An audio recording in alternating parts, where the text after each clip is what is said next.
everyone, welcome to Hedgehog Hollow. Today I'm here with the La La Land June release. I have a few of the items that are in this month's release and I absolutely adore all of them. I can't wait that today we can purchase the rest of them. These ones were sent to me before the release to play with, but I'm really excited to get some of the others as well. So I'm going to go quickly through the things that are here and then tell you about the rest of the release. So the whole release in general is themed around the ocean. So we have this gorgeous Stay Cool stamp set with our elephant with his rubber ring and our hippo there, bunnies, penguins, just a really fun set and some really nice sentiments in there as well.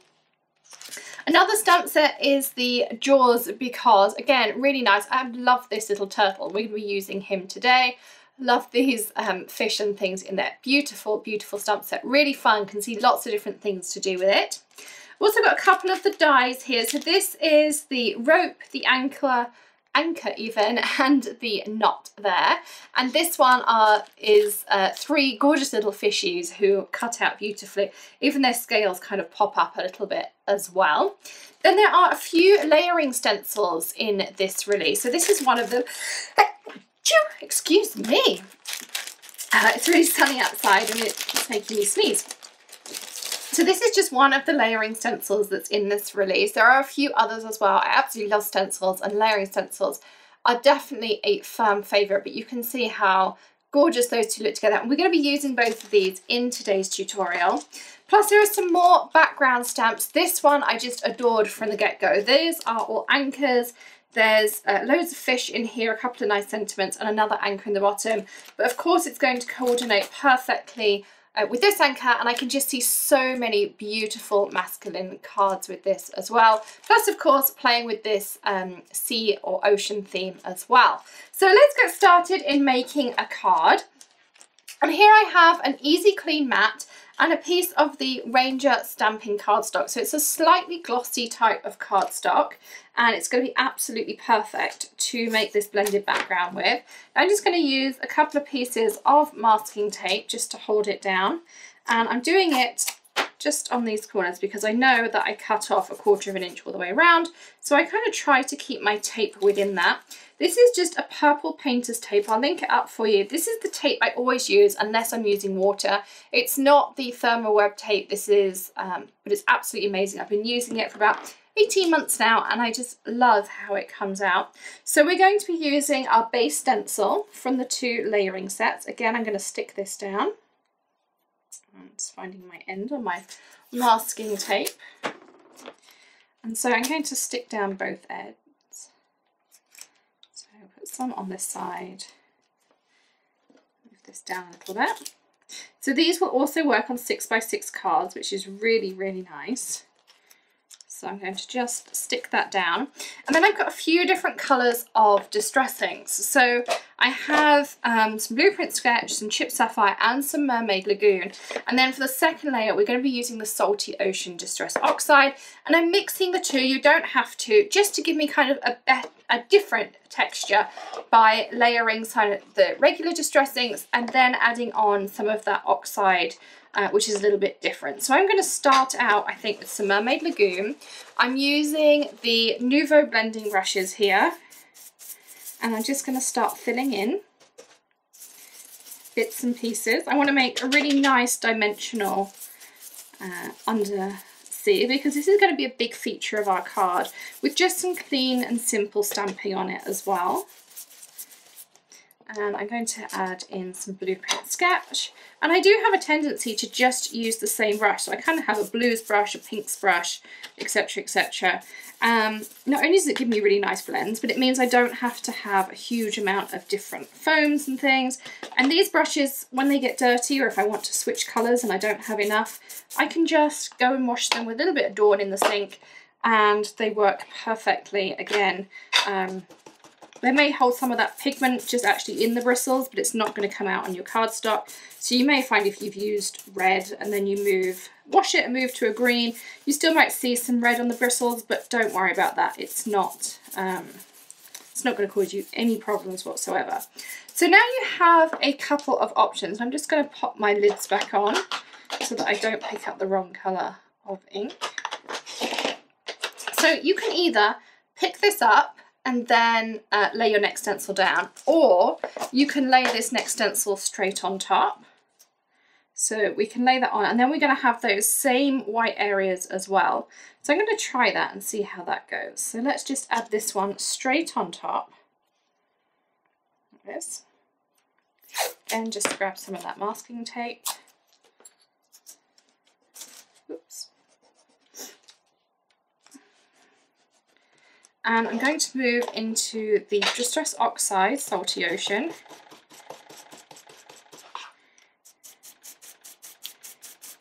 And so the Distress Oxides are a pigment and dye fusion. They give a more chalky finish, and you can layer them as we're going to do here. But when you wet them, rather than, they will still react with water just like our regular Distress inks, but you're also going to get some extra effects that come in there. So I'm going to really load up this brush. And you can see I'm kind of stippling through. That's because I've got some deeper layers, because I've got two stencils on top of each other. And then we're going to use water to lighten up some of those areas as well. So the oxides do exactly kind of what they say on the tin, of when you add the water, they're going to oxidize. So you're going to have a more chalky reaction. So I've kind of got quite a lot on there. So what you can now see is you've got those extra ripples in there from the ocean. And then when I lift this up, you've got all of those original ripples are still in there, which I absolutely love. And I'm going to use my Nouveau Light Mist spray bottle. I'm just going to pick this up. I'm going to move them to the side. And I'm just going to very lightly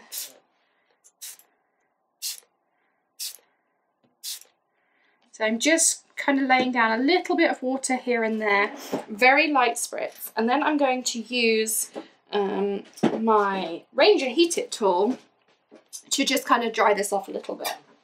So you can see now that I've dried that, you've kind of got some of these lovely watermarks. You can see kind of the colours have rippled together. You've got some beautiful texture throughout, but I love how we've still got all of these white areas in there as well. So now we've finished with our background, we're ready to start with our stamping and colouring. So to start with our stamping, I have my Jaws Because stamp set here, and we're going to use that turtle as I mentioned. So let's pick him or her off. And I'm just going to stamp it out using an acrylic block and the Nouveau hybrid ink. So you may notice I use a hybrid ink a huge amount. Now the reason I love hybrid ink is because you can Copic colour with it, you can watercolour with it, you can do both on it. So hybrid really does mean a hybrid of two types of ink together, and they're also dry on non-porous surfaces. Just a little bit of heat tends to give it a nice helping hand, but it means that I can Copic colour, or I'm going to use my Nouveau alcohol markers for this guy, and then I'm going to probably add some watercolour bits here and there. We'll kind of see how it goes. But I just find that this gives you so much flexibility. Now I don't have any coordinating dies that go with this set, so I'm just going to quickly cut this little guy out using my Scan and Cut. So I cut out my little guy here. Doesn't he look so cute? I love my Scan and Cut. It means I don't have to buy any more coordinating dies. And I can also decide how much white I want around. So I went with the 0.08. I do have a Scan and Cut video. I'll pop that in that top right hand corner. But I have this little guide that sits by my Scan and Cut as to how much white I want on it. So I can cut on the line, outside the line. I can also cut inside the line. Not something I typically do, so I don't have anything with those examples, but I just keep this by my Scan and Cut. Super handy. So I've cut out my little guy here, and I'm just going to grab a piece of printer paper here, and whenever I cut with alcohol markers, you want to make sure you have some porous paper underneath. I'm going to be working with my Nouveau markers, and what I like to do is I do have a colour chart in the cupboard, but just because I didn't get it out, I'm just going to scribble down. And then what I do is I put them in the same order that I've scribbled out in, so I know which one I want to grab. So the Nouveau alcohol markers are a really inexpensive but awesome option. So they come in blending trios of 3, and I'm using the woodland greens and the Irish clovers here, but you can see I've got beautiful colours. They blend amazingly well. I recently did a live for Tonic USA and I coloured a flower in, and the blending was absolutely stunning. So I'm going to start with Persian lime, and I'm going to start by colouring his fins and face and all of his hands and feet, or I'm sure there's a proper name for turtles.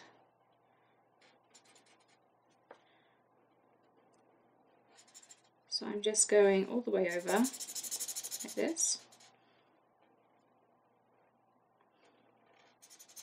And what you want to do is you want to lay down in your lightest colour a really nice base layer, and you want to make sure it's well saturated through the paper, not blotchy. So if it's blotchy, you haven't laid enough ink down. And the other test I will show you in just a second. I'm just going over each of these because they look a little bit light.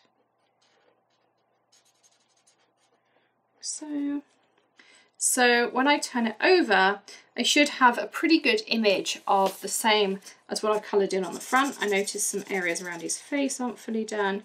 So when you've got that same outline on the back as you have on the front, you know you've laid down enough ink. So then we're going to move to our middle shade of the Irish clover.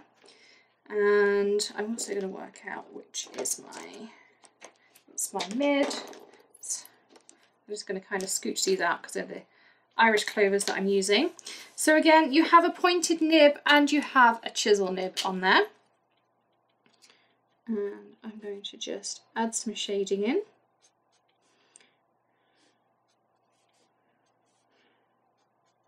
So around his shell, places that would kind of cause a shadow to occur.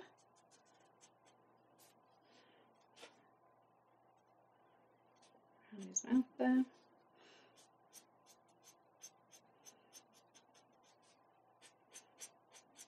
And I'm still using that same flicking motion as you would with Copics or any other alcohol marker.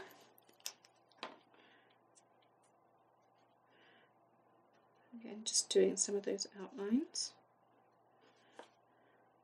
So I'm just doing some kind of rough colouring here, nothing too in depth.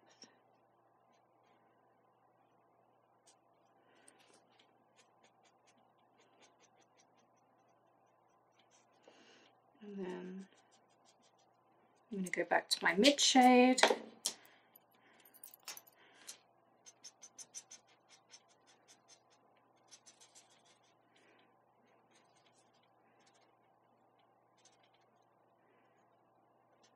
Blending out. And then back to my lightest. And this Lucky Clover, I really think this is one of the newer colour sets. And I really, really like it. I seem to use it a lot for leaves, for turtles. It's just a really nice mid-green set. And then I'm going to use the woodland greens, I think, for his shell. So again, I'm going to do that outline. So we're adding that base colour. And you may be able to see there's little specks of green on my printer paper here. These are just emails I printed out, no longer use. I use them just as rough paper. But that means that the ink, when it's saturated, it needs somewhere to go. If you're just colouring on your surface, like mine is just kitchen laminate here, then you're going to end up and it will just bleed because it's got nowhere to go. If you've got something porous underneath, that ink, when it's saturated, which is what you want it to do, is going to just go into that paper underneath and you're not going to get so many bleeds. So now I'm going to go for my mid-tone.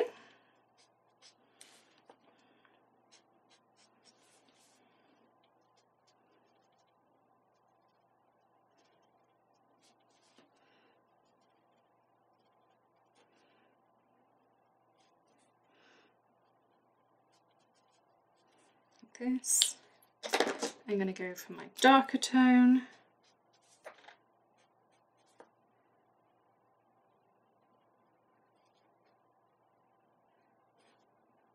Like so. And then I'm going to go back with my lightest and blend out.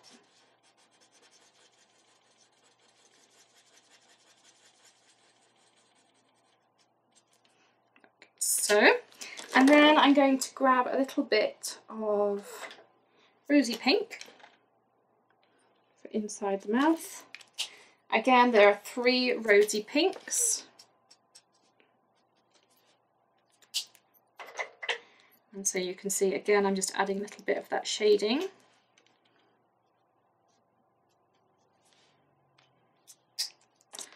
Back to my mid, back to my lightest. So super, super simple there. And I just have, if you watch the Tonic Studios USA live over on Facebook, I showed you how I also store these. I have a really lovely thing from Etsy. It's from a store called TJ and Things. And if you hop over there, they have all sorts of different marker holders. They fit in the Target and the Dick Blick and the Rascog carts. And absolutely love them. Have not found anything any better. So we're going to make a very clean and simple card today. So let's grab our card base. We can also grab our Score Pal, and I also have some matting cardstock here. We're kind of in the middle of a bit of a rejig here at the Hollow, so everything kind of has a box on top of it, and I'm kind of filming in the middle of it, but we'll definitely be doing a craft room tour. I'm going to try a different layout for our room. Before we have it built in officially, I want to have made sure that I tried all the different options. So I'm going to grab this.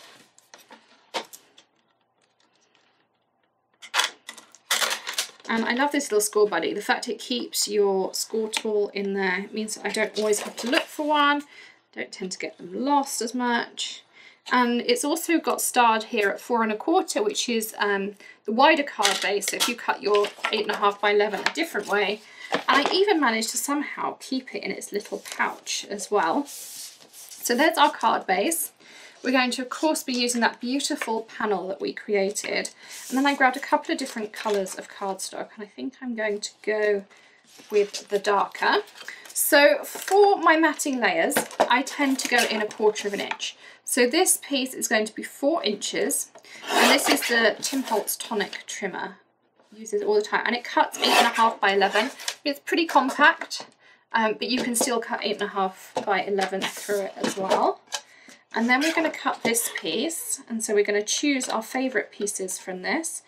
First of all, we're going to trim off this layer here. So our second matting layer is going to be 5 inches by 3 3/4.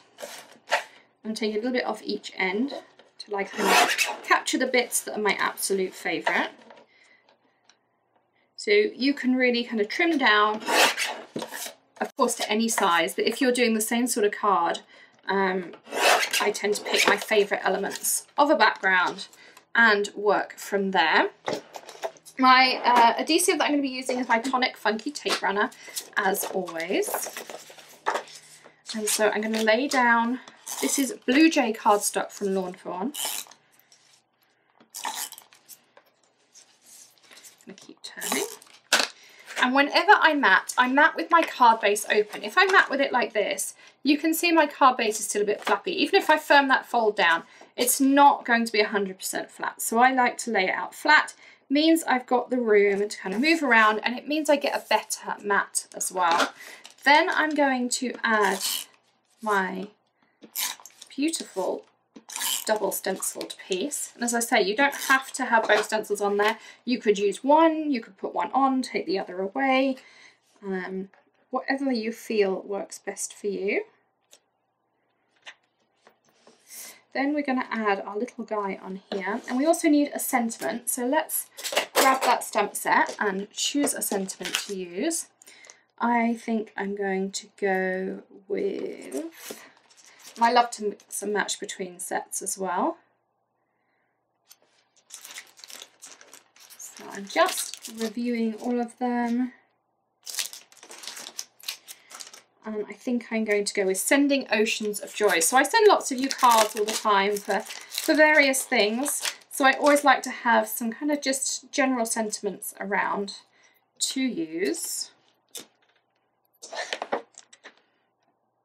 And so I'm just going to again use a piece of my basic stamping cardstock. I have lots and lots cut down And then if I just have bits and pieces left like this, then I can just grab that to stamp a sentiment on.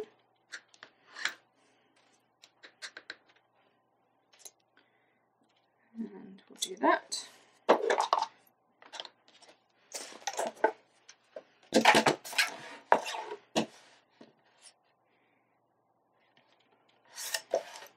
And then with the Tim Holtz trimmer, whenever I'm cutting out a sentiment, I find something that I can line up.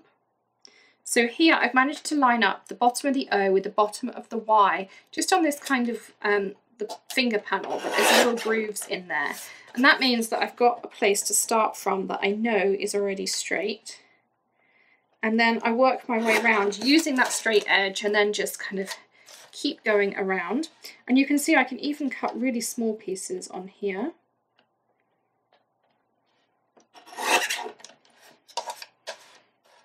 Again. I'm going to trim off just a little bit more on this bit so you can see how tiny I've kind of got to, and I just kind of pull it from this side. It doesn't help because my nails have got a little bit long. I need to go and have them done because I've got to that point where I'm struggling to pick anything up. So let's just lay it out like this. So first of all, I'm going to grab some foam tape, and this is the big roll that I always use, and my Tim Holtz non-stick scissors, which are my absolute favourite. So I'm going to add some foam onto our little guy here. And the great thing about using non-stick scissors are that I can just cut all these little bits like this, and they don't stick to my scissors at all. I don't have to get my glue gun out afterwards or anything like that. And I'm going to double height our turtle, so I'm going to do the same, which is why I removed his foam toppers. So he's going to be double height. Our sentiment is going to be single height. And if I have any extra like this, just pop it on the edge, it stays nice and sticky. So let's put our sentiment down first. And then we're going to take our little guy. I feel like he needs a name. Can't remember what the turtle in Finding Nemo was called. Squirt, wasn't it? The cute little one. And I'm going to put him over this like this. And then I want to add some water droplets. I want it to really kind of look like it's water. So I'm using the Nouveau Crystal Glaze, which dries clear. I always try it out on the back of my hand first. Sometimes you'll find Nouveau drops, stickles, whatever you prefer to use, just splutter the first time if they've got a little bit of air stuck in them. So I just make sure that they're nice and... Then of course you could use a scrap piece of paper too. I just find the back of my hand is there. And so these are going to dry clear. And they're going to make it look like there are little bubbles around him of water. And so you can kind of add as many or as few as you'd like. So I'm going to start with that, wait for those to dry. If I need to add any more, I may do. So that is our finished calf now. I'm just going to leave it flat because those need to dry. They normally dry in about an hour, particularly as we have our air conditioning on. The air's really dry. So I find they dry much, much quicker than they do in the winter time. But thank you so much for joining me today for the La La Land release. I hope you've enjoyed this quick look, and we definitely have more videos coming for you very soon with this release. Absolutely in love with all of these wonderful things as well. Don't forget to check out all the links in the description below as well, and I will see you again for another video very soon. If you're new to the Hedgehog Hollow, welcome. Don't forget to hit that subscribe button and also stamp that bell so that you get notifications when we have a new video. And please do give us a thumbs up if you enjoyed some of the things you learned today in today's video. And also leave me a comment below with your favourite new thing from the La La Land's release. I'd love to know what you think of it as well. And I'll see you again very soon. Happy stamping. Bye.